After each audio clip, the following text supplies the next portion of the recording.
Telugu capital భక్తి టీవీకి స్వాగతం సుస్వాగతం. నేను శ్రీలక్ష్మి. ఈరోజు మనతో సంస్కృత పండితురాలు, జ్యోతిష నిపుణులు, కవయిత్రి, రచయిత్రి, ప్రముఖ ఆధ్యాత్మికవేత్త డాక్టర్ శ్రీ కుప్ప విజయశ్రీ గారు మనతో ఉన్నారు. విజయశ్రీ గారు నమస్కారం అండి. నమస్కారం శ్రీలక్ష్మి గారు. మనము శ్రీ లలిత అష్టోత్తర శతనామావళి గురించి వివరించుకుంటున్నాం కదండి. అవునండి. ఒక నామాన్ని మించి ఇంకొక నామం అద్భుతంగా ఉంటుందండి, సామాన్యంగా కాదు. ఆ నామం వింటేనే ఆహా ఇంత బాగుంది, ఎంత బాగుందా అనిపిస్తుంది. తనివి తీర్థంలా మళ్ళీ ఇంకొక నామంకి వెళ్ళేటప్పటికి అసలు వేరే ప్రపంచంలోకి వెళ్ళిపోయినట్టు అనిపిస్తుందండి. ఇప్పుడు ఏ నామం వివరిస్తారండి? ఇప్పుడు 36వ నామం అండి. ఇది కూడా అమ్మవారు ఒక సువాసినిగా, ఒక సుమంగళిగా, ఒక పెద్ద కుటుంబానికి ఒక మహా తల్లిలాగా, మళ్ళీ ఒక మహా సంసారానికి భార్యలాగా, అలా భిన్న భిన్న రూపాల్లో మనకి ఎక్కడికక్కడ ఒక సందేశం అయితే ఉంటుంది ఆవిడ. ఇప్పుడు అనంగ జనకాపాంగ వీక్షణాయే నమోన్నమ అనే నామం ఉందండి. అనంగ జనకాపాంగ వీక్షణాయే నమోన్నమ. ఇప్పుడు అపాంగ వీక్షణం వేరు, మామూలు వీక్షణం వేరు. అంటే వీక్షణం అంటే చూడటం, వీక్షణం అంటే చూడటం. అపాంగ వీక్షణ అంటే కనుకొలుకుల్లోంచి చూడటం. మన కామాక్షిదేవికి కంచిలో వర్ణిస్తూ ఉంటారు.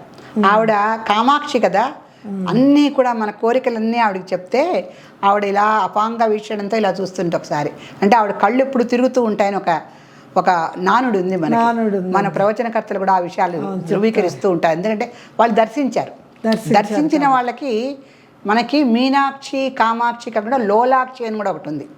లోలాక్షి కన్నులలో ఉన్నటువంటి ఆ కనుగుడ్డు లోలం తిరుగుతూ ఉంటుంది, పెండ్యులం లాగా ఇటు అటు తిరుగుతూ గడియారం ఇట్లా తిరుగుతూ ఉంటుంది అనమాట.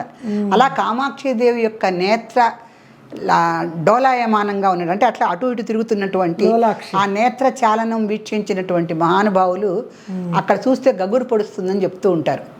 అలాగే కామాక్షిదేవి మన చాగంటి గారు కూడా ఎన్నో విషయాలు చెప్తూ కూడా దర్శించుకునే చెప్పారు. వారు కారణ జన్ములు కనుక దర్శించుకునే చెప్పారు. కామాక్షి పీఠం మీద నుంచి కొంచెం పేపర్ కూడా అలా పెట్టిన తీస్తాను అన్నారు. అవును, అలా వాళ్ళు కారణ జన్ములండి. వాళ్ళంతా కారణ జన్ములే.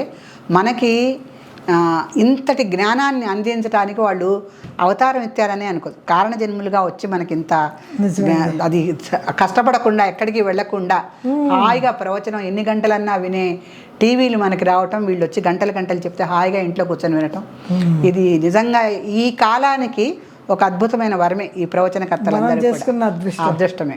ఎందుకంటే మన ముందు తరాలు వాళ్ళకి లేదు కదా. ఇది ఎప్పుడో హరికథలు, పురాణ కథలు అవే ఉంటే కానీ అది కూడా రెగ్యులర్ గా ఈ తరంలో యువతరం దగ్గర నుంచి పెద్ద తరం వరకు అందరూ విని వాళ్ళ ప్రవచనాలు బాగా అవకాశం అయితే అందరికీ ఉంది.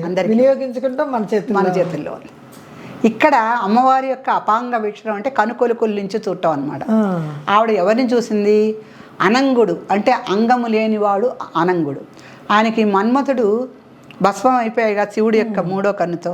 ఆయనకు అంగాలు లేవు, కానీ ఈవిడ బతికించింది కదా. మళ్ళీ కామ సంజీవ నౌషధ్యై నమో నమః అని ఒక నామం ఉంది. ఈయన ఎప్పుడైతే భస్మం చేసేసాడో మన్మధుడిని, తిరిగి ఈవిడ తల్లి కనుక మళ్ళీ బతికిచ్చింది. ఏమిటది? కామ సంజీవ నౌషధ్యై నమో నమః. సంజీవిని అనే ఔషధంతో అప్పుడు హనుమంతుడు లక్ష్మణుని బతికిచ్చినట్టుగా ఈ సంజీవినితో అమ్మవారు కూడా ఈ మన్మధుడిని తిరిగి బతికిచ్చింది. కానీ అది రతీదేవికి మాత్రమే అతను కనిపిస్తాడు. రతీదేవికి ఒక్కడికి మాత్రం. రతీ మన్మధులు భార్యాభర్తలు. రతీ విలాపం మనకు ఒకటి ఉంది కదా. ఆ రతీదేవి భర్త మరణించిన దానికి శోకిస్తూ ఉంటే అమ్మవారి కరిగిపోయి సాటి స్త్రీ కనుక తిరిగి సంజీవిని ఔషధంగా ఇచ్చి మన్మధుడిని బతికిచ్చింది. కానీ అతన్ని అనంగుణ్ణి చేసింది, అంగములు లేనివాడు.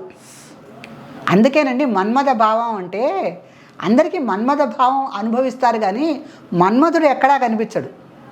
మన్మధుడు ఇలా ఉంటాడని మనకి ఎక్కడా లేడు.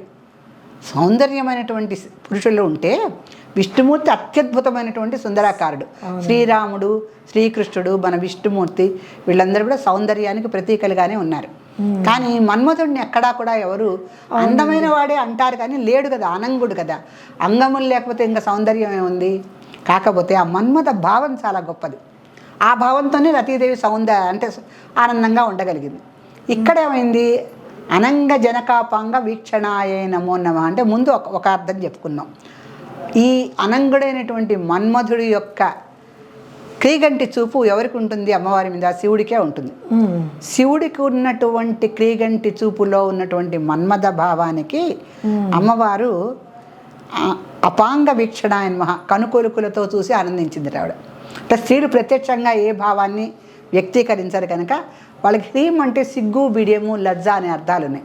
అమ్మవారి హ్రీంకారాధన గర్భితాన శిఖాం కదా, హ్రీం అనేది ఆవిడ బీజాక్షరాల్లో ఒకటి కనుక అమ్మవారు ఎంత శక్తి ఉన్నా వినయము, స్త్రీకి ఉండేటువంటి సహజ స్వభావమైనటువంటి లజ్జ ఇవన్నీ ఉన్నటువంటి స్త్రీ కనుక ఆవిడ చాలా సున్నితంగా ఆయన యొక్క క్రీగంటి చూపుకి ఆవిడ ఒకసారి అంటే ఆయన ఒకసారి మన్మథ భావంతో ఈవిడ చూసేసరికి ఈవిడ అలా క్రీగంట చూసి ఊరుకుందట. అంటే అనంగ జనకాపాంగ వీక్షణాయే నమో నమ.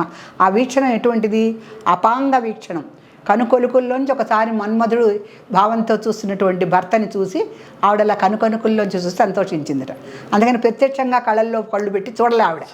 అదే వినయము, సిగ్గు, అలా సిగ్గుతో ఏం చేసింది?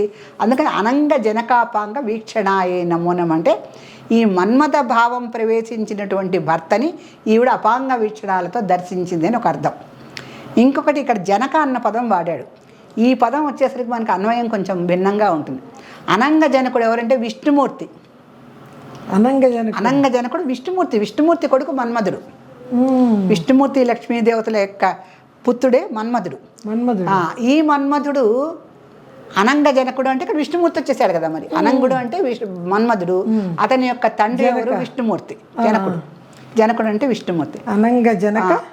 అనంగ జనక అపాంగ వీక్షణాయన విష్ణుమూర్తి నీవిడ క్రీగంట ఎందుకు చూస్తుంది అంటే ఇది కనకదారాస్తవానికి వెళ్ళాలి మళ్ళీ మనం. అక్కడ విష్ణుమూర్తిని లక్ష్మీదేవి క్రీగంటి చూపుతో చూస్తూ ఉంటుంది. ఆయన అనంగ జనకుడు కదా. అంటే ఎవరు? మన్మధుడి యొక్క తండ్రి విష్ణుమూర్తి. విష్ణుమూర్తిని క్రీగంటితో ఎవరు చూశారు? లక్ష్మీదేవి చూసింది.